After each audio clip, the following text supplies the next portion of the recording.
Assalamualaikum warahmatullahi wabarakatuh. Halo Sobat Setiap Fakta Kehidupan. Tidak lupa kami sampaikan salam sehat, salam sejahtera, semoga tercurah segala bentuk kebaikan dan juga kita semua dalam lindungannya. Seperti biasa, kita akan berbagi kisah dari yang unik, menarik, sampai bikin nangis. Mari kita simak kisahnya.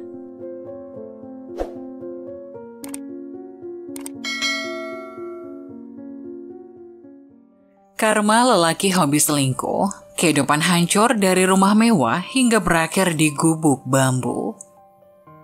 Cinta memang segalanya, ia buta dan tak mengerti arah. Itulah yang dialami oleh Lasmi, gadis paling cantik di desa dan anak seorang sekdes yang memilih untuk jatuh cinta kepada pria miskin bernama Parno.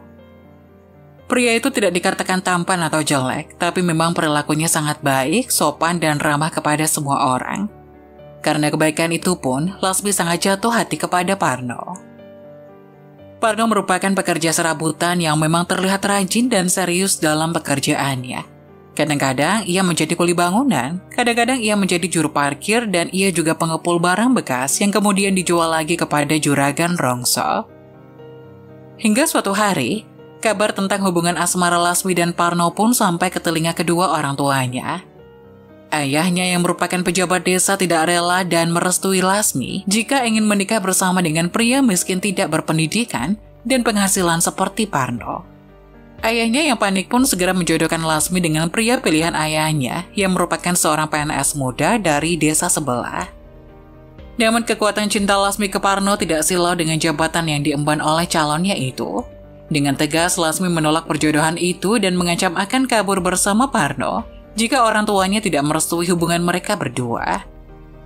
Parno pun mendapat hujatan dan kecaman dari saudara-saudaranya. Mereka mengatakan bahwa Parno bermimpi terlalu tinggi karena ingin menikahi Lasmi. Bahkan teman-temannya pun mengejek Parno memakai dukun untuk membuat Lasmi cinta mati kepadanya. Tapi Parno menepis itu semua. Parno tidak pernah memakai dukun, apalagi memaksa cinta Lasmi kepadanya. Mereka adalah dua orang yang mencintai dengan tulus dan Parno menegaskan akan berjuang untuk mendapatkan Lasmi. Suatu hari, Lasmi datang ke rumah Parno dengan kondisi berantakan. Ia membawa tas besar dan menangis sesenggukan sambil memeluk Parno yang bau keringat. Ia menangis karena tidak mau dijodohkan dengan pria lain. Parno yang miris dengan penampilan kekasih tercintanya itu pun menyuruh Lasmi masuk ke dalam rumahnya. Ia menenangkan Lasmi dan memeluknya erat. "Mas Parno, ayo kita kawin lari saja mas, aku tidak bisa hidup tanpamu mas," rengek Lasmi dalam tangisannya. Parno pun diam mendengar rengekan dari Lasmi kekasih tercintanya. Sejak ia berpikir hingga akhirnya Parno mengajak Lasmi masuk ke kamarnya. "Dek, kita tidak bisa mungkin kawin lari atau kabur karena mas belum cukup memiliki modal. Tapi jika kamu cinta sama mas Parno, maka jalan satu-satunya untuk cinta kita, yaitu kamu harus hamil anak mas. Dengan begitu orang tuamu akan memberikan restu kepada kita. Kamu mau kan, Dek?"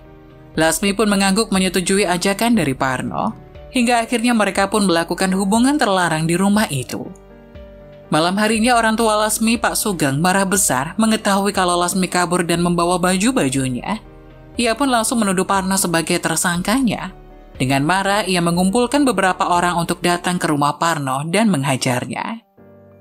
Tapi ketika Pak Sugeng dan rombongannya itu keluar rumah, dari kejauhan terlihat Lasmi diantar pulang oleh Parno. Ibu Lasmi pun langsung menangis memeluk Lasmi, bersyukur Lasmi mau pulang ke rumah. Ia juga berterima kasih kepada Parno karena telah mengantar Lasmi pulang. Langsung saja Lasmi dibawa masuk oleh ibunya dan tinggallah Parno yang dipandang bengis oleh Pak Sugeng, ayah Lasmi. Dengan gemetar, Parno menjelaskan bahwa dirinya didatangi oleh Lasmi dan diajak untuk kawin lari. Tapi Parno sadar jika hal itu tidak boleh dilakukan. Parno pun memaksa Lasmi untuk pulang ke rumahnya agar namanya juga tidak tercoreng. Hingga Lasmi pun menurut dan mau diantar pulang oleh Parno. Mendengar penjelasan Parno, ayahnya masih tetap marah dan langsung mengusir Parno pulang ke rumahnya. Dirinya juga membubarkan perkumpulan orang yang tadi hendak menghajar Parno. Setelah kejadian itu, Lasmi pun dikurung di rumah. Ia tidak boleh keluar kecuali untuk membeli keperluannya dan dilarang untuk bertemu dengan Parno. Ia juga memberitahu para tetangganya ketika melihat Lasmi bertemu dengan Parno untuk segera melapor kepada dirinya dan akan diberi upah sebagai ganti laporannya itu. Hari berganti minggu, Lasmi terlihat makin kurus karena tidak punya selera makan. Ia juga kerap kali muntah-muntah nggak jelas hingga membuat orang tuanya khawatir. Ayahnya memang cukup keras, tapi ayahnya tidak tega juga jika melihat Lasmi kesakitan seperti itu. Hingga didatangkanlah dokter ke rumah Pak Sugeng. Betapa perihnya hati Pak Sugeng ketika mendengar penjelasan dari dokter. Ternyata alasan dibalik sakitnya Lasmi adalah karena dirinya hamil. Pak Sugeng yang tak terima dengan penjelasan dokter pun memukul dokter itu dan meminta dokter itu memeriksa Lasmi dengan benar karena ia tahu persis bagaimana perilaku anaknya itu. Lasmi adalah anak yang penurut, ia tidak pernah keluar memakai pakaian terbuka apalagi keluar malam. Hingga ia pun teringat kejadian hari itu di mana Lasmi kabur ke rumah Parno. Ia pun menduga bahwa anak yang dikandung Lasmi adalah anak dari Parno. Ia pun segera menanyai Lasmi. Benar saja, Lasmi mengakui bahwa dia telah melakukan hubungan terlarang dengan Parno yang membuat dirinya hamil saat itu. Perut Lasmi memang belum kelihatan, tapi lama-kelamaan fisik Lasmi akan berubah dan para tetangga pasti akan bergunjing soal keluarganya. Meski enggan, tapi Pak Sugeng juga tidak ingin nama baiknya tercoreng di desa itu. Hingga dengan terpaksa seminggu kemudian, diadakanlah pernikahan antara Lasmi dan juga Parno. Pesta pernikahan itu sangat sederhana namun penuh hikmat disertai rasa haru dari Lasmi yang bahagia karena akhirnya kisah cintanya berujung juga. Lelaki yang dicintainya kini sudah menyandang status suami dan tidak ada lagi halangan bagi cinta mereka. Ayahnya memang keras tapi ia juga tidak ingin satu-satunya anak perempuan yang ia sayangi hidup menderita. Maka ia menghadiahkan rumah untuk ditinggali bersama dengan Parno. Karena ia tahu Parno penghasilannya tidak memungkinkan, ayah dan ibunya pun kerap mengirimkan uang kepada Lasmi untuk jaga-jaga. Kalau dirinya membutuhkannya. Mendapatkan semua itu Lasmi sangat bahagia. Ia seperti sudah memiliki semuanya. Bulan berganti, Lasmi mengalami fase ngidam, yakni di mana ibu hamil sangat menginginkan makanan. Dan ayahnya harus menuruti kemauan ibunya itu. Ngidam Lasmi tidak pernah aneh-aneh. Seperti kali ini. Hari ini Lasmi mengidam es kelapa muda yang ada di perempatan. Ia pun merengek kepada Mas Parno untuk membelikan es kelapa itu. Parno awalnya enggan karena dirinya sedang memperbaiki kulkas rumahnya yang rusak. Tapi demi istri tercintanya, ia pun segera mengambil uang yang ada di dompet Lasmi, lalu segera mencari penjual es kelapa. Sialnya, ketika sampai di penjual es kelapa langganan, Parno kehabisan kelapa muda untuk istrinya. Hal ini membuat Parno harus mencari tempat yang menjual es kelapa lagi. Ia menunggangi motornya hingga ke seberang desa, yang kebetulan dari kejauhan terlihat penjual es kelapa di pinggir jalan tak jauh darinya. Ia pun segera mengencangkan laju motornya dan sampai ke tukang es itu. Betapa terkejutnya Parno ketika melihat penjual es kelapa itu yang ternyata adalah sosok wanita muda cantik dan mulus dengan rambut terurai, persis seperti Lasmi di masa muda. Parno pun membandingkan kecantikan penjual es kelapa itu dengan istrinya yang sekarang menjadi kumal, kucel, dan terlihat gemuk karena hamil. Wah, bagai ketiban durian runtuh, istri ngomel di rumah malah disuguhkan bidadari nan cantik jelita. Bisik Parno seorang diri. Ia pun segera menghampiri penjual es kelapa itu dan memesan satu. Teh, es kelapa satu ya, esnya dipisah. Iya, bentar ya. Mendengar suara halus dari penjual es kelapa membuat Parno senang bukan kepala. Ia tidak pernah mendengar suara ramah, ringan dari seorang perempuan. Yang ada istrinya hanya mengeluh dan mengomel minta ini itu setiap hari dengan keberanian tinggi. Parno pun mencoba mengajak penjual es itu untuk berbincang. Namanya siapa Neng? Kok cantik-cantik jualan es? Saya Mira A, gak apa-apa jualan es yang penting halal. Ini esnya mau dibungkus atau diminum sini A? Tanya penjual itu. Dibungkus aja Neng buat orang rumah lagi ngidam. Istrinya A. Iya. Setelah selesai dibungkuskan, Parno pun membayar esnya itu sambil mencari kesempatan untuk bersalaman dengan Mira.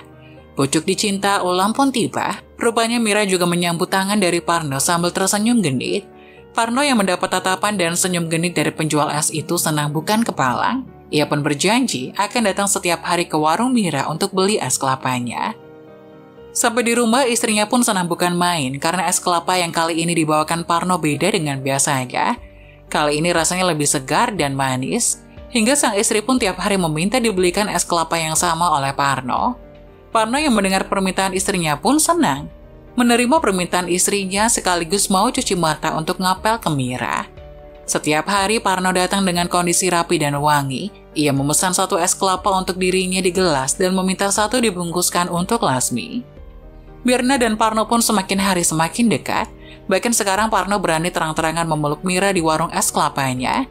Ia juga kadang membantu Mira untuk mengupas kelapa, hingga beberapa pelanggan di sana mengira bahwa Parno adalah pacar Mira. Lasmi di rumah mulai curiga dengan gelagat Parno yang berubah. Tiap kali ia meminta untuk dibelikan es kelapa, Parno akan dengan semangat mandi, berganti baju, dan membawa dompet Lasmi untuk membeli. Lasmi pun menaruh curiga, tapi ia mencoba untuk berpikir positif karena tak mungkin orang yang dicintainya selingkuh darinya.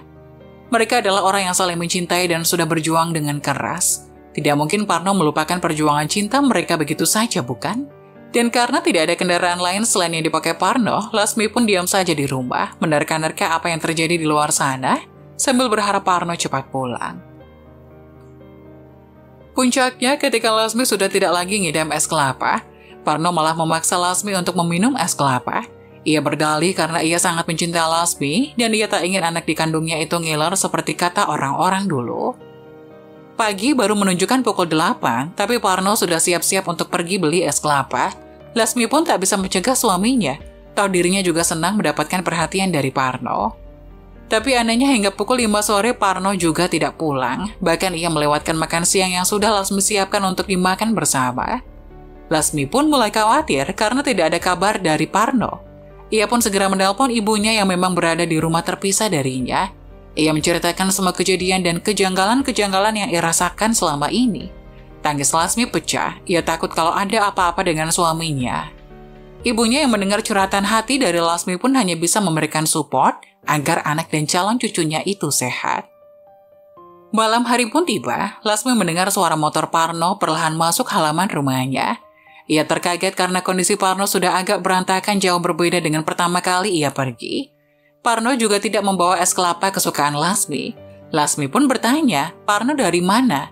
Kenapa seharian ini tidak ada kabar sama sekali? Entah mengapa mendengar pertanyaan dari Lasmi, Parno malah marah dan membentak istrinya. Lasmi pun kaget bukan main. Karena seumur hidupnya, ia tidak pernah dibentak oleh siapapun. Bahkan ayah dan ibunya sendiri tidak pernah membentaknya. Lasmi menangis sesenggukan. Ia berharap dipeluk dan ditenangkan oleh Parno. Tapi rupanya Parno tidak peduli lagi dengannya. Hingga pagi harinya, Parno seperti biasa pergi keluar rumah dengan alasan ingin beli es kelapa. Tapi kali ini Lasmi mengikutinya dari belakang. Ia meminjam motor tetangga untuk mencari tahu apa yang membuat suami yang sangat ia cintai itu berubah. Hingga akhirnya ia mendapati pemandangan yang menghancurkan hatinya. Dirinya bagai disambar petir di siang bolong, melihat Parno memeluk mesra wanita lain dengan mata kepalanya sendiri. Ia tak menyangka bahwa pujaan hatinya yang ia cintai, yang Lasmi sudah korbankan segalanya untuk mendapatkan cintanya, sedang bermesraan dengan perempuan cantik yang tidak ia kenal. Dengan perasaan campur aduk, Lasmi pun pulang ke rumah sambil menangis. Ia segera mengemasi barang-barangnya dan pulang ke rumah orang tuanya. Di rumah orang tuanya, ibunya kaget mendapat Lasmi yang terlihat berbeda dari dulu dan kini sedang menangis. Lasmi pun menceritakan semua kejadian yang ia lihat hari ini kepada ibunya. Tak lupa ia juga meminta maaf karena telah menyakiti hati ibunya dulu saat dirinya dibutakan oleh cinta. Lasmi pun mengatakan bahwa dirinya ingin cerai dengan Parno suaminya. Mendengar tekad dari anak perempuannya, sang ibu pun dengan semangat mengurus surat perceraian Lasmi. Karena ayahnya adalah pejabat desa, surat cerai itu pun keluar tak lama setelah Lasmi pulang ke rumah orang tuanya. Mengetahui Lasmi sudah bersama orang tuanya dan sedang merencanakan perceraian, Parno pun kalang kabut. Pasalnya selama ini, ia hidup dari uang yang dikirim oleh orang tua Lasmi. Ia takut kalau satu-satunya sumber uangnya hilang, dan ia juga harus kehilangan Mira pedagang es kelapa cantik yang menjadi pujaan hatinya. Parno pun memohon dan meminta maaf kepada Lasmi untuk tidak diceraikan. Ia bahkan sampai bersujud dan menangis di depan kedua orang tua Lasmi meminta maaf atas kehilafan yang ia lakukan. Tapi sayang, karena Lasmi sudah kecewa dengan tindakan yang dilakukan Parno, Lasmi pun tidak memberi maaf kepada Parno dan melanjutkan proses perceraiannya. Hingga akhirnya keduanya pun resmi bercerai. Selang beberapa tahun setelah perceraian, Lasmi yang sudah punya anak itu pun akhirnya menikah dengan PNS yang sedari awal ingin dikenalkan ayahnya. Sedangkan Parno, selain diputuskan hubungan oleh Mira pedagang es kelapa karena tidak lagi memiliki uang, kini ia pun kembali miskin seperti dulu. Bedanya ia tidak mendapatkan kepercayaan lagi oleh penduduk desa untuk menjadi kuli yang memaksa Parno harus menjadi pemulung dan tinggal di rumah gubuk yang dulu.